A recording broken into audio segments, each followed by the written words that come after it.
আউযু বিল্লাহি মিনাশ শাইতানির রাজিম। বিসমিল্লাহির রহমানির রহিম। সন্তানের হৃদয়ে কোরআন আজকে আমার আলোচনার মূল প্রতিপাদ্য বিষয়। সম্মানিত অভিভাবক, এই আলোচনাটা পুরোটা মূলত অভিভাবকদের উদ্দেশ্যে করব। শুরুতে আমি আপনাদেরকে একটা গল্প শোনাই। সন্ধ্যার সময় একজন মা, নাম ধরলাম নুসরাত বেগম, তিনি চুপচাপ ড্রয়িং রুমে বসে আছেন, হাতে এক কাপ চা, তবে চাটা ঠান্ডা হয়ে গেছে অনেক আগেই। তার মনে আজ একদমই শান্তি নেই। তার 11 বছর বয়সের সন্তান সাফওয়ান তার পাশের রুমেই গেমস খেলছে। তার মা নুসরাত বেগম তাকে অনেকবার ডেকে বললেন, বাবা এসো একটু কোরআন পড়ো। জবাব আসলো, এখন নয় আম্মু, পরে পড়বো। আর এই পরে পড়াটা আজকাল প্রতিদিনের নিয়ম হয়ে গেছে। তার মা নুসরাত বেগম জানেন এই পরে আর কখনো হয়ে উঠবে না। তিনি আবারও ডাক দিলেন, সাফওয়ান। ছেলে এবার বিরক্ত হয়ে গেল। বিরক্ত হয়ে বলতো, আম্মু প্লিজ একটু তো গেম খেলি, এত কোরআন কইরো না তো, এত কোরআন পড়তে পছন্দ করি না, এত কোরআন শুনতে ভালো লাগে না। এ কথা শোনার পর নুসরাত বেগম একদম স্তব্ধ হয়ে গেলেন। বুকটা ধক করে উঠল, চোখে পানি চলে আসলো। তিনি ভাবতে শুরু করলেন, একটা সময় এই ছোট্ট সন্তানটি যখন 5-6 বছর ছিল তখন আমার সাথেই তো বসে কোরআন পড়তো, দোয়া পড়তো। আজ কেন সে কোরআন থেকে এত দূরে সরে গেছে? কেন তার কাছে আজকে কোরআনটা বিষাক্তময় হয়ে গেছে, বিরক্তিকর হয়ে গেছে? তিনি ভাবছেন, আমি কি আমার সন্তানকে শুধুমাত্র তেলাওয়াতের উপরই জোর দিয়েছি? কোরআনের যে সৌন্দর্য, কোরআনের যে গুরুত্ব, কোরআনের বর্ণিত যে ঘটনাগুলো, সেগুলোকে আমি আমার সন্তানকে ভালো করে বুঝাতে পারিনি? নাকি কোরআনের কেবল নিয়মকানুনগুলোই আমি বই হিসেবে দেখেছি, জীবনের কোনো অংশ হিসাবে তাকে এই কোরআনকে নিতে শেখাইনি? প্রযুক্তির এই যুগে সাফওয়ানকে কোরআন শিখাইতে গিয়ে যেটা দরকার ছিল সেই উদ্যোগ নেওয়া গ্রহণ না করে উল্টো ব্যস্ততা কিংবা চাকরির জন্য সন্তানদের হাতে আমি তুলে দিয়েছি ডিভাইস। ফলস্বরূপ আজকে আমার সন্তান সোশ্যাল মিডিয়া, কার্টুন বা গেমসের প্রতি ঝুঁকে পড়েছে। আজকে যে ঘটনাটা বললাম নুসরাত বেগমের, এই ঘটনাটা আমাদের আশেপাশের অনেক নুসরাত বেগমের গল্প। আমাদের ছোট্ট ছোট্ট সন্তানটা ছোটবেলায় মোটামুটি খুব ভালোই কোরআন পড়তো। একটা সময় আসলো সে এখন আর কোরআন পড়তে চায় না। আমি কোরআন শব্দটাকে এই কারণে এখানে উপস্থাপন করছি, এ কোরআন শুধু কোরআন নয়, এ কোরআন মানে সুন্নাহ, এ কোরআন মানে রাসূল সাল্লাল্লাহু আলাইহি ওয়াসাল্লামের সিরাত, এ কোরআন মানে সালাতদের যে বুঝ সেটা।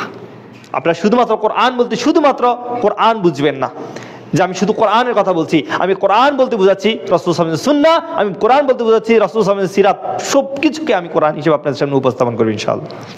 গত কিছুদিন আগে ঢাকার বসুন্ধরাতে আমি অনেক বছর ধরে প্যারেন্টিং নিয়ে কাজ করে, আলহামদুলিল্লাহ শিশু শিক্ষা নিয়ে আমাকে একজন অভিভাবক ফোন দিলেন। তিনি একটা বড় ব্যাংকে চাকরি করতেন। ক্যান্সার হওয়ার পর তিনি মোটামুটি দিনের ভিতর ফিরে আসেন। তো তার হাজব্যান্ডও বড় একটা কর্পোরেট অফিসে জব করেন, আলহামদুলিল্লাহ স্বাবলম্বী একজন মানুষ, ঢাকায় ফ্ল্যাট আছে, ভালো জায়গা আছে। তো উনি আমাকে ফোন দিয়ে বললেন, ভাইয়া আপনি তো অনেক দিন কাজ করেন, আমি আপনার বিভিন্ন টিপসগুলো সবগুলো পড়াশোনা শুনি বা পড়ি। আমার সন্তানটার বয়স 12 বা 13 হবে। আমি তার সাথে একবার পরে সাক্ষাৎ করেছিলাম আলহামদুলিল্লাহ। পর তো কী সমস্যা, সে মোটামুটি একটা সময় পর্যন্ত কোরআন পড়তো, সব কিছু ভালো ছিল, কিন্তু একটা সময় পর তাকে ইংলিশ মিডিয়াম স্কুলে দিয়েছিল। এরপরের থেকে হঠাৎ করে তার ভিতরে কিছু চেঞ্জ আসে, এবং চেঞ্জটা এমন হয়, তাকে যখন উমরায় নেওয়া হয়েছিল, তাকে যখন চুল কাটতে বলছিল, সে বলে আমি চুল কাটবো না। তার মা তাকে বলছে, কেন? এটা তো রিকমেন্ডেশন করছে, তুমি এভাবে কাটা আমাদের ইসলামিক একটা সৌন্দর্য। সে বললো, না, ইসলামের সব কিছু আমাকে মানতে হবে কেন? তাকে বলা হলো যে তুমি ইসরায়েলি যে পণ্যগুলো আছে সেগুলো খাবে না, এই পণ্যগুলো। সে বললো, কেন? আমি খাবো না কেন? খেলে কি সমস্যা?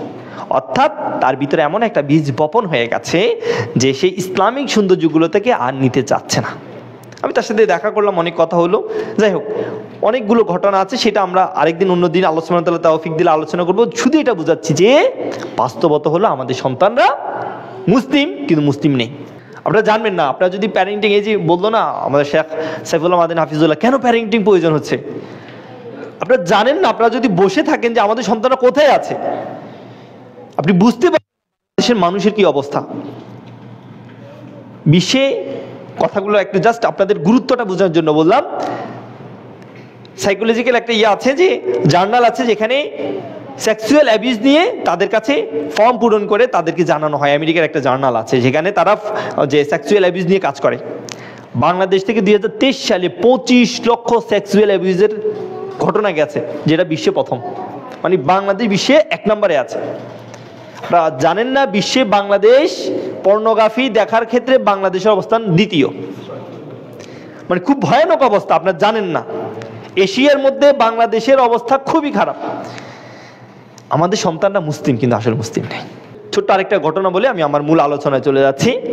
বাংলাদেশের 3য় শ্রেণীর ইসলাম শিক্ষা বই, 3য় শ্রেণীর ইসলাম শিক্ষা বই যারা অভিভাবক আছেন, এই যে আমাদের শেখ বলে গেল না কি পড়াচ্ছেন কি পড়ছেন, সেখানে 4র্থ অধ্যায়ে একটা অধ্যায় হচ্ছে যে ধর্মীয় সম্প্রীতি নিয়ে। এগুলো সবগুলো ইয়েতে যেতে চাই না, তারপর বলছি আপনাদের। আমাকে একজন বললো যে আপনার আসলে জানানো দরকার, সেখানে বিধর্মীদের সাথে আমাদের কেমন আচরণ হবে, সেখানে অনেকগুলো ঘটনা বলছে। আমি শুধু একটা জিনিসই বলি, সেটা হলো যে ওখানে বলছে রাসূল সাল্লাল্লাহু আলাইহি ওয়াসাল্লাম বলেছেন অমুসলিমদের যেখানে হাঁটাচলা করে সেটা মাটি অপবিত্র হয় না। অর্থাৎ আমি কয়েকজন শেখকে বললাম যে শেখ এরকম কোনো হাদিস আছে কিনা, ওরা বললো না। ওরা যে শেখ তাহলে আমি রাসূল সাল্লাল্লাহু আলাইহি ওয়াসাল্লাম যেখানে বলছে এমন কোনো কথা রাসূল সাল্লাল্লাহু আলাইহি ওয়াসাল্লামের নামে বলেছেন, কিন্তু এটা রাসূল সাল্লাল্লাহু আলাইহি ওয়াসাল্লাম বলেননি, এমন কথা যে বলে সে যেন নিজের যে স্থানকে জাহান্নাম বানিয়ে নিল। তাহলে আমি আমার সন্তানকে এই হাদিসটা কেমনি শিখাবো বলেন? আপনার সন্তান এই হাদিসটা শিখে বড় হবে এবং এই হাদিসটা পরীক্ষা লিখবে। এবং এই অধ্যায়ের একটা প্রশ্ন হচ্ছে এই উক্তিটি কার? মূল টেক্সটটা বলার পর বলা হচ্ছে যে সঠিক উত্তরে এই উক্তিটি কার? আপনার সন্তান লিখছে যে রাসূল সাল্লাল্লাহু আলাইহি ওয়াসাল্লামের। স্পষ্ট ভুল একটা হাদিস। তো এই কারণে আপনাকে জানতে হবে যে আপনার সন্তানকে আপনি কি শিখছেন, কি শিখাচ্ছেন, কোথা থেকে শিখছে। আল্লাহ সুবহানাহু ওয়া তাআলা আমাদের তৌফিক দান করেন। সম্মানিত উপস্থিতি, আল্লাহ সুবহানাহু ওয়া তাআলা বলেন যালিকাল কিতাবু লা রাইবা ফীহি হুদাল লিল মুত্তাকিন। এই সেই কিতাব যার মধ্যে কোনো সন্দেহ নেই, আর এটা শুধু মুত্তাকিদের জন্য হেদায়েত। রাসূল সাল্লাল্লাহু আলাইহি ওয়াসাল্লাম একটা হাদিসে বলছেন খায়রুকুম মান তাআল্লামাল কুরআনা ওয়া আল্লামা। তোমাদের মধ্যে সেই ব্যক্তি উত্তম যে কোরআন শিখে এবং অন্যকে শেখায়। সম্মানিত উপস্থিতি, আল কোরআনের ফজিলত সম্পর্কে অনেক হাদিস আছে, আমি সত্য করে আপনাকে বলি। এই কোরআনুল কারীম কিয়ামতের দিন আমাদের জন্য আল্লাহ সুবহানাহু ওয়া তাআলার নিকট শাফায়াত করবে। কোরআন বলবে আমি তাকে রাত্রিবেলা কি করতে দেইনি, ঘুম থেকে বিরত রেখেছিলাম, এবং আল্লাহ সুবহানাহু ওয়া তাআলা এই কোরআনের শাফায়াত কবুল করবেন। এছাড়াও কোরআন তেলাওয়াতকারীর জান্নাতে সর্বোচ্চ মর্যাদা রয়েছে। রাসূল সাল্লাল্লাহু আলাইহি ওয়াসাল্লাম বলেছেন কোরআন অধ্যয়নকারীকে বলা হবে কোরআন তেলাওয়াত করো এবং উপর উঠতে থাকো। দুনিয়াতে যেভাবে তুমি তারতিলের সাথে কোরআন তেলাওয়াত করেছে সেভাবে তেলাওয়াত করো, কেন তেলাওয়াতের শেষ আয়াত তোমাকে জান্নাতে তোমার অবস্থান হবে। আমি সংক্ষেপে আপনাদেরকে কোরআনের ফজিলতটুকু বললাম। এখন বলুন, আমরা সবাই আমাদের সন্তানদেরকে শ্রেষ্ঠ মানুষ হিসেবে দেখতে চাই না? তাহলে আমাদের প্রথম যে কাজ করতে হবে সেটা হচ্ছে কোরআনের শিক্ষা দিতে হবে, এবং কোরআনের যে দেখানো পদ্ধতি সেটাতে সে অনুযায়ী পরিচালিত করতে হবে। কিন্তু দুঃখজনক বাস্তবতা হলো বর্তমান সময়ের অধিকাংশ পিতামাতারা সন্তানদের সঠিকভাবে কোরআন শিক্ষা দিতে পারছেন না। আর কেউ যদি কোরআন শিক্ষাও দেয় সেটা তেলাওয়াতের মধ্যে সীমাবদ্ধ। কোরআন বুঝা, কোরআন অনুসরণ করা, গবেষণা করা ইত্যাদি আমাদের কাছে একদমই নেই বললেই চলে। আমি বর্তমান যে প্রতিষ্ঠানে আছি, মানে চাকরি হিসাবে, এটা শহরের একটা ক্যাডেট স্কুল। ধরুন আমাদের অঞ্চলের টপ 3টা প্রতিষ্ঠান একটা প্রতিষ্ঠান। গত 1 সপ্তাহ বা 8 দিন আগে আমি আমার ক্লাস 4-এর শিক্ষার্থীদের ইসলাম শিক্ষা ক্লাসে জিজ্ঞেস করলাম তোমরা কারা কারা কোরআন পড়তে পারো? সবাই হাত তুলেছে। আমি বললাম মাখরাজ কি? একটা বাচ্চা শুধু মাখরাজ বলতে পারছে। আমি বললাম সিফাত কি? কেউই জানে না, কিন্তু কোরআন পড়ছে বলে। 4-এর বাচ্চা, আপনি 4-এর বাচ্চা মানে আপনার 8 বছর বা 9 বছর হয়ে গেছে। আমাদের সন্তানরা, আমার ক্লাসে প্রায় 45 জন বাচ্চা। এটা এরকম না যে তারা একদম সবাই খ্রিস্টান মিশনারি স্কুলে পড়ে, সবাই স্বনামধন্য মুসলিম পরিবারের সন্তান। তাহলে এখান থেকে আমরা বুঝতে পারছি আমাদের সন্তানরা মূলত আমরা কোরআন হয়তো বা কোনো রকম শেখাচ্ছি। এর ফাঁকে এটাও বলে ফেলি, আমি তাদেরকে জিজ্ঞেস করলাম তোমরা যে কোরআন পড়ো সর্বোচ্চ কোরআনের শিক্ষককে বেতন দাও এমন কে আছো? একজনে বললো আমরা দিই কত, 2000। বললাম কয়জন? বললো 4 জন। আমি কিন্তু শহরের একদম স্বনামধন্য শহরের স্কুলের কথা বলছি। আরেকজন সর্বোচ্চ 2500 টাকা বলল। আমি টাকা দিয়ে কোরআনের শিক্ষককে মাপাচ্ছি না, কিন্তু বাস্তবতা হলো আমি জেনারেল শিক্ষক, আমাকে 7-8 হাজার টাকার নিচে প্রাইভেটে নেওয়া যায় না। কিন্তু আমাকে আরবি পড়াতে হলে কেন 3000 টাকা দিতে হবে, কেন 2000 টাকা দিতে হবে? বলুন যে আপনি কোরআন শিখবেন 2000 টাকা দিয়ে? কেন? আপনি মানসম্মত একজন শিক্ষককে কেন আপনি 6 মাস পড়ান ওকে দিয়ে? 6 মাস পড়িয়ে এই সন্তানটার জন্য একটু ব্যয় করেন, ইনভেস্ট করেন, তাহলে আপনার সন্তানটা ভালো কি করতে পারবে, কোরআনটা শিখতে পারবে ইনশাল্লাহ। তো এটা আমাদের অনেকগুলো দুর্বলতা আছে, এটা আমরা নিয়ে সামনে আলোচনা করবো ইনশাল্লাহ। আমাদের সন্তানকে কেন কোরআন শেখাবো, সন্তানকে কোরআন শেখানোর আগে কেন শেখাবো, এটার আগে আমি আপনাদেরকে কয়েকটা কথা স্মরণ করিয়ে দিব। কেন আপনি আপনার সন্তানকে কোরআন শেখাবেন? এই কথাগুলো যেগুলো আমি পজিটিভ বলবো, সবগুলো নেগেটিভ আপনি চিন্তা করবেন। প্রথমত হচ্ছে, আপনি আপনার সন্তানকে এই কারণে কোরআন শিক্ষা দিবেন, এই কোরআন অনুসরণের মাধ্যমে আপনার সন্তান হেদায়েত পাবে। আপনার সন্তান যদি কোরআনুল কারীম অনুসরণ করে, তাহলে আপনার সন্তান হেদায়েত পাবে, না হলে আপনার সন্তান হেদায়েত পাবে না। এই কারণে আপনার সন্তানের যদি আপনি হেদায়েত চান, তাহলে আপনার সন্তানকে আপনি কোরআন শেখাতে হবে। এই কোরআন অনুসরণের মাধ্যমে, কোরআনুল কারীম অনুসরণের মাধ্যমে আপনার সন্তানের মর্যাদা এবং সম্মান বৃদ্ধি পাবে। আপনি যদি বলেন আপনার সন্তান আলবার্ট আইনস্টাইন কিংবা নিউটন হবে, অথবা বাংলাদেশের বিশ্বের সবচেয়ে ধনী বিল গেটস হবে, সেটা দিয়ে আপনার সম্মান অর্জন হবে না। এটা দিয়ে আপনার দুনিয়ার জীবনে সম্মান তো হবেই না, আখিরাতের জীবনে একদমই জিরো। কিন্তু সম্মানের অধিকারী হতে চান, আপনি যদি মর্যাদা পেতে চান, আপনার সন্তানকে কোরআনুল কারীম শিক্ষা দিতে হবে। এই কোরআনুল কারীম শিক্ষা গ্রহণের মাধ্যমে আপনার সন্তানের ঈমান বৃদ্ধি পাবে। আমরা বলি আমার সন্তানকে ঈমান তো বৃদ্ধি পাচ্ছে না, ঈমান দিন দিন কমে যাচ্ছে। কেন? কারণ আপনার সন্তান, আমার সন্তান কোরআন শিক্ষা থেকে দূরে সরে যাচ্ছে। এই কোরআন তেলাওয়াতের মাধ্যমে আপনার সন্তানের যেমন অন্তরে শিফা হবে, সেমন শারীরিক শিফাও হবে।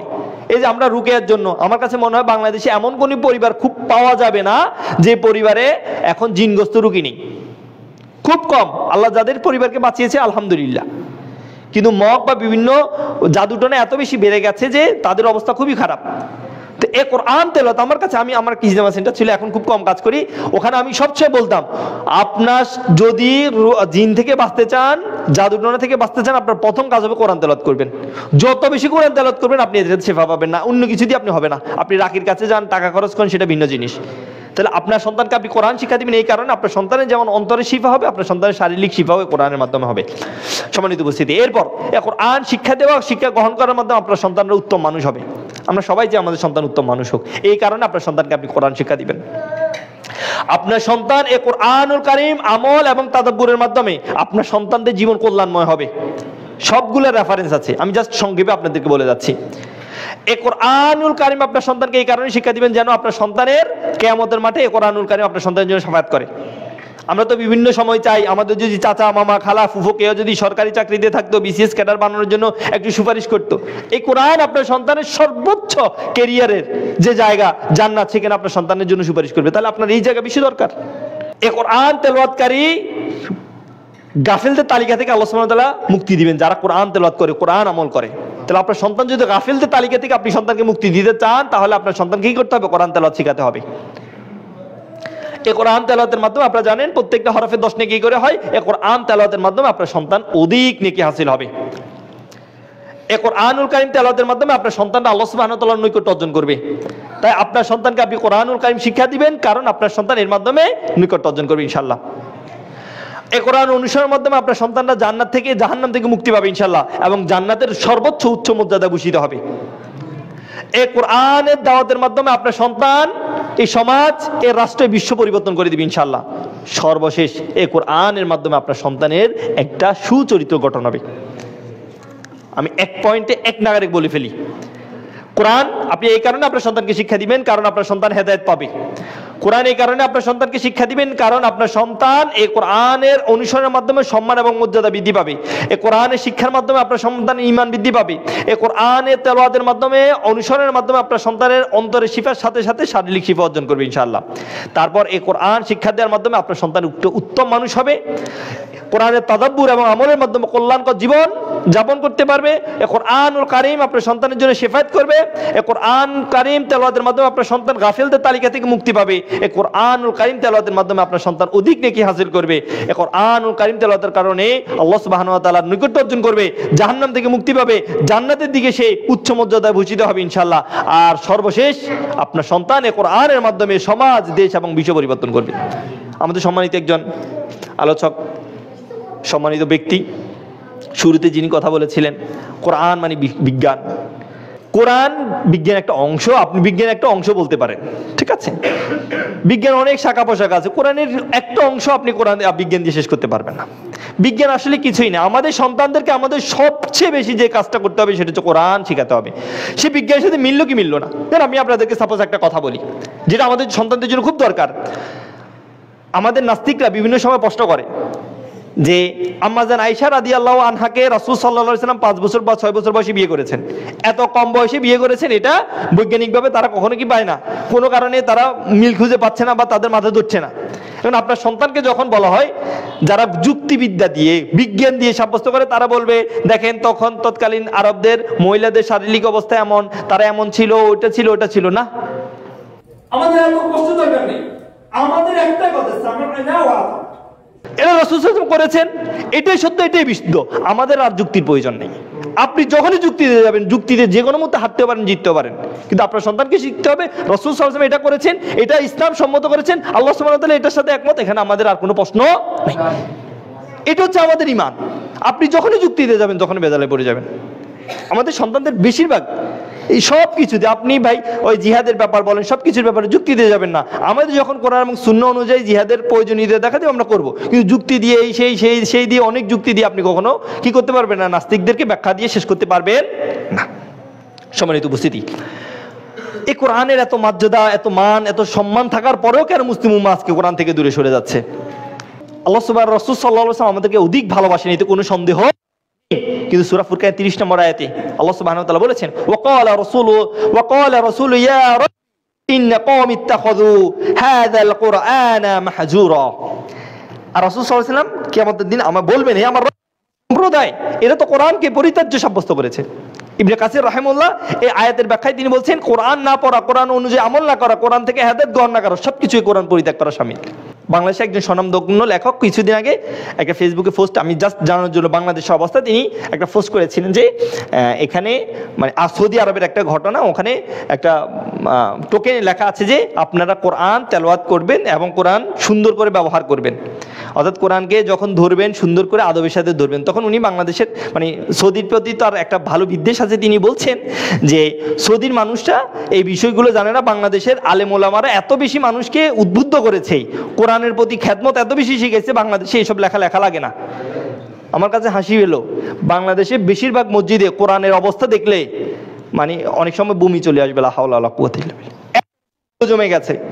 আমাদের দেশের মানুষকে আমরা এত বেশি কোরআন পড়াতে উদ্বুদ্ধ করি, কোরআন জমতে ছিঁড়ে সবচেয়ে বাজে অবস্থা হয়ে যায় কোরআনের। আমরা কোরআনকে এইভাবে পরিত্যাগ করে ফেলেছি। আল্লাহ সুবহানাহু ওয়া তাআলা আমাদের হেদায়েত দান করুন। সম্মানিত উপস্থিতি, কোরআন থেকে দূরে সরে যাওয়ার কি কারণগুলো আমাদের সন্তানদের মধ্যে আছে আমি সংক্ষেপে আপনাদেরকে বলি। প্রথম যে কারণ সেটা হচ্ছে শয়তান। দেখেন, পৃথিবীতে যত ভালো কাজ আছে, সব ভালো কাজের আগে ইসলামের মূল নির্দেশনা কি বলেন তো? বিসমিল্লাহ বলে শুরু করে না? সব ভালো কাজের আলহামদুলিল্লাহ, যত ভালো কাজ করে সবগুলোর আগে বিসমিল্লাহ। তবে একটা ভালো কাজে যেতে তার আগে শুধু বিসমিল্লাহ নাউযুবিল্লাহর প্রয়োজন আছে, সেটা হচ্ছে কোরআন। কোরআন শুরু আউযু বিল্লাহি মিনাশ শাইতানির রাজিম বলতে হয়, তারপর বলেন বিসমিল্লাহির রহমানির রহিম। কেন? কারণ আল্লাহ সুবহানাহু ওয়া তাআলা জানেন তার আদম সন্তানকে সবচেয়ে বেশি ভালো কাজ থেকে দূরে সরাই দিবে শয়তান, সেটা হচ্ছে কোরআনের মাধ্যমে। এই কারণে এই কাজটা সবচেয়ে বেশি ইম্পর্টেন্ট। শাইখরা তো আলহামদুলিল্লাহ ক্লাস নেয়, সবচেয়ে বেশি কোরআনের ক্লাসের স্টুডেন্ট সবচেয়ে বেশি কমে। প্রথমে 10, 20, 5 মানে 20 জন থেকে 15 জন, 10 জন, 3 জন, পরে হয়তো যারা দাস দেয় তারা 7-8 জন নিয়ে বসে থাকে। কোরআন ক্লাসের শিক্ষার্থী সবচেয়ে বেশি করে। হাদিসের ক্লাস আমি এত কমতে দেখিনি, আমাদের ক্লাসগুলো যেগুলো করেছে আলহামদুলিল্লাহ। তাহলে সর্বপ্রথম যে কাজ আমাদের সন্তানদেরকে কোরআন থেকে দূরে সরিয়ে দেওয়া, যে কাজটা করে সেটা হচ্ছে শয়তান। দেখেন, শয়তান কিন্তু আল্লাহ সুবহানাহু ওয়া তাআলাকে ওয়াদা করেছে যে আমি আপনার আদম সন্তানকে ডানে বায়ে উপর নিশ্চয় কি করব, চক্রান্ত করব, তাকে ভালো কাজ থেকে বিরত রাখবো। এটা শয়তানের ওয়াদা। কিন্তু আমরা কি ওয়াদা করেছি? আমরা তার কথাই মেনে চলবো? এমন তো আমরা কোনো ওয়াদা করিনি যে আমরা কোরআন পড়বো না, আমাদের সন্তানদেরকে কোরআন শিক্ষা দিব না। তাহলে আমাদের যে কাজ করতে হবে সেটা হচ্ছে শয়তান থেকে আমাদের সন্তানদেরকে হেফাজত করতে হবে। সেটা শুরুটা আপনি যখন আপনার স্ত্রীর সাথে একসাথে থাকেন তখন থেকে। এরপর আপনার সন্তান ভূমিষ্ঠ হবে। আপনার সন্তানের যতগুলো জিকির আজকার আছে, আপনার সন্তানের দৈনন্দিন আজকার সবকিছুতে আপনার সন্তানকে শয়তান থেকে যদি মুক্ত রাখতে পারে, ইনশাআল্লাহ আপনার সন্তান কোরআন প্রেমী হয়ে গড়ে উঠবে ইনশাআল্লাহ। 2, ভরসা। কোরআন শিক্ষার ক্ষেত্রে আমাদের এবং আমাদের সন্তানদের সবচেয়ে বড় যে ভুলটা হয় সেটা হচ্ছে ভরসা। আমরা কোরআন শিক্ষার ক্ষেত্রে সবচেয়ে বড় ভরসা করি আমরা নিজের উপরে। কোরআন শিক্ষার ক্ষেত্রে আমরা সবচেয়ে বড় ভরসা করি আমরা নিজের উপরে। আমরা চিন্তা করি আমরা হয়তো বা কোরআন শিখতে পারবো না, আমাদের বয়স কোনো কারণে 30 পের হয়ে গেছে, 35 হয়ে গেছে, আমরা কোনো কারণে ছোটবেলা আব্বু আম্মু আমাকে শেখাতে পারেন, আমরা কোরআন শিখতে পারবো না। কিন্তু আমরা যদি আল্লাহ সুবহানাহু ওয়া তাআলার উপর তাওয়াক্কুল করতাম, আল্লাহ সুবহানাহু ওয়া তাআলার উপর ভয় করতাম, আল্লাহ সুবহানাহু ওয়া তাআলার উপর ভরসা করতাম, তাহলে আল্লাহ সুবহানাহু ওয়া তাআলা যেহেতু বলেছেন কোরআনকে আল্লাহ সুবহানাহু ওয়া তাআলা সহজ করে দিয়েছেন, তাহলে আমরা অবশ্যই কোরআন শিখতে পারতাম এবং কোরআন অনুযায়ী আমল করতে পারতাম ইনশাআল্লাহ। তাই আমরা কোরআন শিক্ষার ক্ষেত্রে নিজেরা এবং আমাদের সন্তানদেরকে কি করব না, ভরসাটা নিজের উপর করব না, কার উপর ভরসা করব? আল্লাহ সুবহানাহু ওয়া তাআলার উপরে। 3, কোরআন থেকে দূরে সরে যাওয়ার আরেকটা বড় কারণ হচ্ছে অর্থ না বোঝা। আমরা শুধুমাত্র কোরআনকে তেলাওয়াতের জন্য ব্যবহার করি, তেলাওয়াত করতে কোনো বাধা নেই, তবে আমাদের সন্তানরা যখন মাত্র শুধুমাত্র দেখে যে কোরআন পড়তে হয় একটু মাথা দুলিয়ে দুলিয়ে, দেখবেন পৃথিবীর আর কোনো গ্রন্থ কিন্তু মাথা দুলিয়ে দুলিয়ে পড়ে না, শুধুমাত্র কোরআন। কোরআন পড়তে বসলে মাথা দোলানো আসে, এই মাথা দুলিয়ে দিলে কোরআন পড়াটার মধ্যে আমরা সীমাবদ্ধ রেখেছি। এই কোরআনে কি মেসেজটা দিয়েছে সেটা আমরা আমাদের সন্তানদেরকে শেখাতে পারিনি। যেন কোরআনের অর্থ বোঝার আমাদের একদমই প্রয়োজন নেই। দেখেন, একটা সন্তান যদি না জানে সূরা ফাতিহার শেষ 2 আয়াতের ব্যাপারে যে আল্লাহ সুবহানাহু ওয়া তাআলা কাদের প্রতি সন্তুষ্ট করছে এবং আমরা প্রতিদিন কাদেরকে কি করছি, অভিশাপ দিচ্ছি, তখন এই সন্তানটা কখনো ইহুদি খ্রিস্টানদের থেকে নিজেকে বিরত রাখতে পারবে না। একটা সন্তান যখনই বুঝে যাবে আরে আমি প্রতিদিন প্রত্যেক সালাতে ইহুদি নাসারাদের ব্যাপারে আমরা আল্লাহর কাছে বলছি, আল্লাহ তাদের পথে আমাদের নিন না, তারা পথভ্রষ্ট, তাদের দিকে আমাকে এগিয়ে নিয়েন না, আমাদেরকে এমন পথে নিয়ে যান যে পথটা আপনার সন্তুষ্টির পথ, সালফে সালিনদের পথ, তখন আপনার সন্তান কি করবে, সঠিকভাবে কোরআনের গাইডলাইনটা পাবে। কিন্তু যখনই সে বুঝবে না যে সে কোরআন কি পড়ছে, কোরআনের মাধ্যমে কি পাচ্ছে, তখন সে এই সমস্যাগুলো পড়ে যাবে। দেখেন, মালিক ইয়াউমিদ্দিন, আল্লাহ সুবহানাহু ওয়া তাআলা কি বলছে, আল্লাহ সুবহানাহু ওয়া তাআলা বিচার দিনের মালিক। আপনার সন্তান এমন কোন কঠিন অবস্থায় পড়ে গেল যেটার বিচার সে দুনিয়ার কারো কাছে পাবে না, কারো কাছে পাবে না। ধরেন কোনো কারণে সে ধর্ষণের শিকার হলো, সে হত্যাকাণ্ডের শিকার হলো, যে কোনো কাজ আপনি সে দেখছে তার বিচার ব্যবস্থা, রাষ্ট্রীয় বিচার ব্যবস্থা বা যে কোনো বিচার ব্যবস্থার কাছে তার কাছে কি নেই, সে ওখানে গিয়ে বিচার পাবে না। সেই কিন্তু যখন মালিক ইয়াউমিদ্দিন পড়বে তার কাছে এই সুখটা আসবে যে দুনিয়ার আদালতে বেঁচে গেলেও আল্লাহ সুবহানাহু ওয়া তাআলা মালিক ইয়াউমিদ্দিন, বিচার দিনের মালিক, তার কাছে এই লোকটা আটকা পড়ে যাবে। আপনি অমুক তমুককে তখন আর তার গালি আসবে না, তার সে ধৈর্যচ্যুত হয়ে যাবে না ইনশাআল্লাহ। এ কারণে কোরআনের অর্থ বোঝানো আপনাদের সন্তানদের জন্য খুব জরুরি। 4, কোরআন থেকে দূরে সরে যাওয়ার হচ্ছে কোরআনুল কারিমের প্রচার এবং প্রসারের কাজ না করা। দেখেন, আমাদের অনেক মানুষ অনেক ভালো কাজ করে, আলহামদুলিল্লাহ, দান সাদাকার অনেক কাজ করে, কিন্তু বর্তমান সময় দেখবেন যে মুক্ত ভিত্তিক যে কোরআন শিক্ষার প্রচার বা বিভিন্ন আমাদের যে আলেম ওলামারা যে কোরআন শিক্ষা দিতে, সেখান থেকে অনেকটা চলে আসছে আমাদের সন্তানরা। অর্থাৎ কোরআন শিক্ষার জন্য যে আয়োজনগুলো ছিল সেটা অনেকাংশেই কমে যাচ্ছে দিন দিন। এই কারণে কিন্তু আমাদের সন্তানরা কিন্তু আস্তে আস্তে কি হচ্ছে, কোরআন থেকে দূরে সরে যাচ্ছে। 5 নম্বর যে কারণটা, এটা খুবই গুরুত্বপূর্ণ এবং ভয়াবহ কাজ, সেটা হচ্ছে আল কোরআনুল কারিমকে ব্যাকডেটেড মনে করা। মারাত্মক ভয়াবহ কাজ। যারা স্কুল কলেজে 9, 10-এ পড়ে এবং কলেজ লেভেলে চলে গেছে, সমাজকর্ম বিভিন্ন বিষয় নিয়ে তাদের যারা একটু মোটামুটি গবেষণা করে পড়াশোনা করে, তাদের মাথায় একটা জিনিস ঢুকিয়ে গেছে, সমাজতন্ত্র বা ব্যক্তিতন্ত্র দিয়ে তুমি তোমার দেশকে সুন্দর করতে পারবে। কোরআন 1450 বছর আগে আসছে, এটা দিয়ে তোমার জীবন বা তোমার রাষ্ট্র পরিবর্তন হবে না। ভয়াবহ জিনিস আমাদের সন্তানদের অধিকাংশ। আপনি ইউনিভার্সিটি লেভেল, যেহেতু আমি শিক্ষক, মোটামুটি অনেক ভাইদের সাথে, যুবক ভাইদের সাথে চলাফেরা করি, একদম চমৎকার এবং ভয়াবহ কাজ হচ্ছে কি, তাদেরকে কথা বললে, ভাই এই যুগে 25 সালে এসে কোরআন দিয়ে কি আপনি রাষ্ট্র পরিচালনা করতে পারবেন, পরিবার পরিচালনা করতে পারবেন? মানে তাদের ভিতরে সন্দেহ ঢুকে গেছে। যার ভিতরে একবার সন্দেহ বাসা বেঁধে গেছে, তার থেকে বের করে আনা বড় ভয়ঙ্কর ব্যাপার, খুবই কষ্টের ব্যাপার। তাই আমরা আমাদের সন্তানদেরকে ছোটবেলা থেকে কোরআনুল কারিমের যে মজেজাগুলো আছে, কোরআনুল কারিমের যে মহত্বগুলো আছে, এগুলো আপনার সন্তানকে এমনভাবে তুলে ধরতে হবে যেন সে বুঝে কোরআনুল কারিম 1450 বছর নয়, যদি 1450 কোটি বছরও হয়ে যায়, এই কোরআনুল কারিম দিয়ে তোমার রাষ্ট্র, সমাজ, পরিবেশ সব পরিচালনা করা সম্ভব হবে। নাহলে কিন্তু আপনার সন্তান আস্তে আস্তে দূরে হয়ে যাচ্ছে। 6 নম্বর, কোরআন পড়তে নিরুৎসাহিত করা। একটা সময় ছিল আমাদের দেশের অনেক মানুষ কোরআন, আমাদের অনেক আলিম সমাজও যারা আছে, অনেকেই কোরআন পড়তে নিরুৎসাহিত করেছেন। বিভিন্ন কারণ হতে পারে, আল্লাহ সুবহানাহু ওয়া তাআলা তাদের হেদায়েত দান করেন। তাদেরকে আগের সময় বলা হতো যে না, কোরআন বাংলা ভাষা বুঝা যাবে না, কোরআন পড়ে কোরআন আলেমদের কাজ, তুমি আর আরবি ভাষা পড়ে বাংলা ভাষা বুঝে কি করবে, শুধু তেলাওয়াত করবে। এমন অনেক কারণে আমাদের দেশের মানুষগুলো এখনো গ্রামের অনেক মানুষ কোরআন অর্থ সহ বুঝতে পছন্দ করে না, বলে যে বাংলায় কোরআন মানে বাংলায় কোরআন যদি অনুবাদ দেখে, বলছে কোরআন কিভাবে বাংলায় হয়। ঠিক আছে, তো এটাও আমাদের সন্তানদেরকে কোরআন থেকে দূরে সরে যাওয়ার একটা বড় কারণ। 7 নম্বর, খুবই গুরুত্বপূর্ণ, কোরআনকে গুরুত্ব না দেওয়া। এই ব্যাপারে আমি যদি একটু 10 মিনিট কথা বলতে পারতাম ভালো হতো, কিন্তু সময় কম, তারপরে বলছি। সম্মানিত অভিভাবকবৃন্দ, আমরা আমাদের সন্তানদেরকে কোরআনুল কারিমের গুরুত্বটা বুঝাতে পারিনি। দেখেন, আমরা আমাদের সন্তানদেরকে স্কুলে পাঠানো, পড়া শেখানোর ব্যাপারে যতটুকু না আমরা আগ্রহী, যতটুকু না আমরা প্রচেষ্টা করি, কোরআনের ব্যাপারে এতটুকু চেষ্টা বা প্রচেষ্টা দেই না। যারা কোরআন শিখে তাদের না। আমি ধরুন আমাদের দেশে কোরআন কি একদিন প্রতিদিন পড়ার বিষয় না ছেড়ে ছেড়ে পড়ার বিষয়? প্রতিদিন পড়ার বিষয়। আমাদের দেশে আমাদের সন্তানরা যখন নানুর বাড়ি, খালার বাড়ি, মামার বাড়ি, ফুফাতো বাড়ি, যে কারো বাড়ি বেড়াতে যায়, আমরা কি আমাদের সন্তানদেরকে ওই সময় কোরআন পড়তে বলি? খুব কম। এরপর আমাদের কোনো দাওয়াতি অনুষ্ঠান হতে পারে, মামার বিয়ে, চাচার বিয়ে, খালার বিয়ে, ফুফার বিয়ে, আমরা তখন এই সময়ও কোরআন পড়তে দেই না, ভাবি যে অন্য ব্যস্ততা আছে। এই দুটা গেল। সর্বশেষ আমরা যখন পরীক্ষা আসি, আমি 99% বলবো, 99% অভিভাবক যখন পরীক্ষা আসে কোরআন পড়তে দেয় না। বা 5 মিনিট কোরআন পড়তে হয়। এক পৃষ্ঠা যদি একটা মানে যারা মোটামুটি পড়তে পারে, এক পৃষ্ঠা পড়তে 10 মিনিট সময় লাগবে। 10 মিনিট কোরআন পড়তে দেয় না, সে এমন কি কাজ করবে? আমি কয়েকজন অভিভাবককে জিজ্ঞেস করলাম, আপনার সন্তান কি খায় না, মানে পরীক্ষার সময় খায় না? বলে খায় তো। বলে খেলতে যায় না? বলে খেলতে যায় তো। তো কোরআন পড়লে কি সমস্যা? বলে না, কোরআন পড়লে নাকি সময় নষ্ট হয়ে যাবে। নাউজুবিল্লাহ বলবেন না। এটাই আপনার আমার পরিবার, এটাই হচ্ছে। আমাদের সন্তানরা পরীক্ষা আসলে কোরআন পড়ে না, আমাদের সন্তানরা যখন দাওয়াতের অনুষ্ঠান আসলে কোরআন পড়ে না, কোনো ওকেশন আসলে কোরআন পড়ে না, ঈদের দিন কোরআন পড়ে না। কেন পড়ে না? কারণ সে চিন্তা করে যে কোরআন মাঝে মাঝে পড়ার জিনিস, এটা গুরুত্বপূর্ণ দিনে কোরআন পড়ার প্রয়োজন নেই। আপনার সন্তানের মা মারা গেছে, সেদিনও তাকে কোরআন পড়তে বলবেন, ওই না ওই লাশের সামনে না, তাকে এমনি কোরআন পড়তে হবে, রেগুলার কোরআন। তাহলে সে বুঝবে কোরআন রেগুলার পড়তে হয়, কোরআন রেগুলার চর্চা করতে হয়, মাঝে মাঝের জন্য কোরআন আসেনি। সম্মানিত উপস্থিতি, শিক্ষা ব্যবস্থা কোরআনের অনুপস্থিতি, এটা আরেকটা ভয়াবহ কাজ। আমাদের দেশের যে সিলেবাস, ইসলামিক সিলেবাসে কোরআন তো নেই একদম।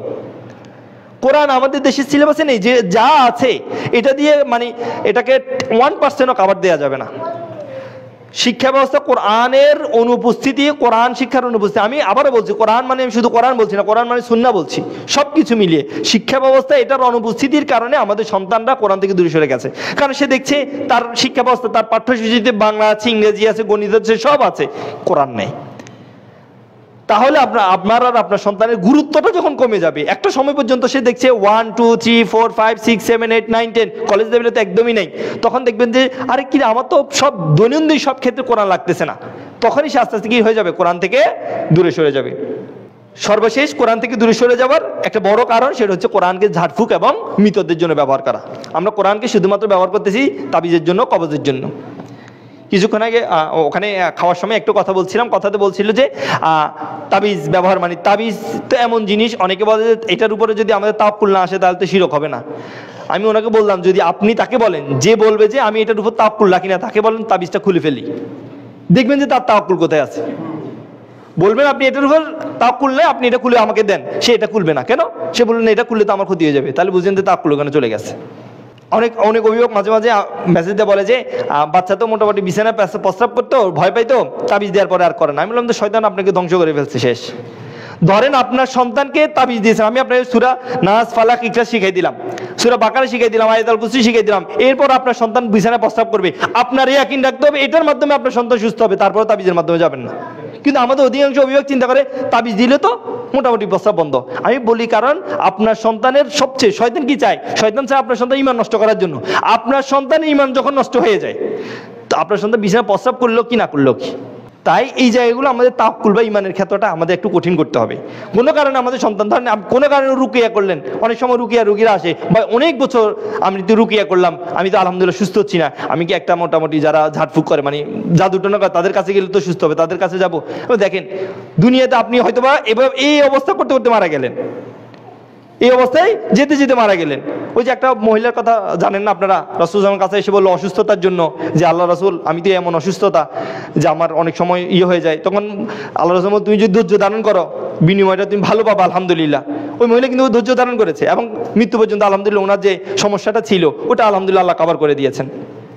তো আপনার অবস্থা এমন, আপনি কোনো কারণে একদম মারা যাবেন, যিনি আপনাকে কষ্ট দিতে দিতে দিতে মেরে ফেলবে, কিন্তু আপনার তাওয়াক্কুল থাকবে কোরআনের উপরে, আপনি এই অবস্থা মারা যাবেন, কিন্তু আল্লাহ ইনশাআল্লাহ দুনিয়ার জীবন কোনো কারণে কষ্ট শেষ হলো, আপনি আখিরাতের জীবন সুন্দর হয়ে যাবে। তো যেটা বলছিলাম এটাই কারণে বলছি যে আমাদের সন্তানদেরকে এই জিনিসগুলো তাওয়াক্কুল শিখাতে হবে। আমাদের সন্তানরা যখন দেখবে যে কোনো কারণে বাবা মা এই সেই হলে তো হুজুরের কাছে চলে যায়। আমাদের গ্রামে, পুরো গ্রামে, তখন তো ছোট ছিলাম জানতাম না, একটা লোক ছিল তিনি তাবিজ করতে, উনি হিন্দু, নাম নাকি বলাই, পুরো গ্রামে যত মুসলিম ছিল সবাই ওনার কাছে যাইতো। এখন যখন আলহামদুলিল্লাহ কোরআন শুনে কিছু বুঝে, আমি চিন্তা করি লা হাওলা ওয়ালা কুওয়াতা ইল্লা বিল্লাহ, কি ভয়াবহ ব্যাপার। একটা মানে পুরো অত্র গ্রাম আমাদের নোয়াখালীর সেনবাগের একজন ছিল বলাই, তার কাছে সবাই যেত গণনা করার জন্য, ডাব নিয়ে যেত, হাবিজাবি নিয়ে যেত। কি ভয়াবহ ব্যাপার চিন্তা করেন। তো এই কোরআনকে আমরা যখন তাবিজ কবজের ভিতর ঢুকিয়ে ফেলছি, তখন আমাদের সন্তানরা ভাবছে যে এটা তাবিজ কবজের ব্যাপার, হুজুরদের ব্যাপার, এটা দিয়ে আমার জীবন, আমাদের পরিবার, আমাদের সংসার যাবে না। তো এইভাবে আমাদের সন্তানরা কোরআন থেকে দূরে সরে যাচ্ছে। সম্মানিত উপস্থিতি, সংক্ষেপে আপনাদের সন্তানকে কীভাবে কোরআনের প্রতি ভালোবাসা তৈরি করবেন সেটা বলে শেষ করে ফেলছি। প্রথম যে কাজ সেটা হচ্ছে একজন উত্তম সঙ্গিনী বেছে নিতে হবে। আপনি যদি আপনার সন্তানকে কোরআনে শিক্ষা দিতে চান, প্রথম যে কাজ করতে হবে সেটা হচ্ছে একজন নেককার স্বামী বা স্ত্রী গ্রহণ করা। রাসূল সাল্লাল্লাহু আলাইহি ওয়াসাল্লাম যেমন বলছে, নারীর 4টা জিনিস দেখে, গুণ দেখে মানুষ বিবাহ করে: সম্পদ, বংশমর্যাদা, সৌন্দর্য, দিন দায়িত্ব। তোমরা দিন দায়িত্ব দেখে বিবাহ করো। তাহলে এখান থেকে আমরা বুঝতে পারছি, আপনি যদি আপনার সন্তানকে কোরআনে শিক্ষা দিতে চান, সুন্নাহ শিক্ষা দিতে চান, তাহলে প্রথম যে কাজ করতে হবে সেটা হচ্ছে আপনার উত্তম সঙ্গিনী নির্বাচন করতে হবে। আমার কাছে অধিকাংশ অভিভাবক মাঝে মাঝে মেসেজ করে বলে, স্যার আমি চাই আমার সন্তানকে হাফেজ বানাতে, কিন্তু তার মা চায় না। অনেক সময় আসে আমি অনেক চেষ্টা করছি, কিন্তু তার বাবা চায় না যে সে এইভাবে দিনের যে মাদ্রাসা আছে বা এই টাইপের মাদ্রাসাগুলোতে সে পড়াশোনা করুক, তার বাবা চায় না অধিকাংশ। অথচ কোনো কারণে স্বামী পছন্দ করছে না, কোনো কারণে স্ত্রী পছন্দ করছে না। এই অবস্থায় যদি থাকেন, তখন আপনি আপনার সন্তানকে কোরআন শিক্ষা দিতে পারবেন না, কারণ আপনার সন্তান দুদুল্য মনে থাকবে। আপনার সন্তান দেখবে যে মা বলছে কোরআনের পথে চলো, মা বলছে দরকার নেই, অথবা বাবা বলছে কোরআনের পথে চলো, মা বলছে দরকার নেই। তখন তার ভিতরে একটা ভুল ইনফরমেশন যাবে, আর এই ভুল ইনফরমেশনটা আপনার সন্তানকে ধ্বংস করে দিতে পারে।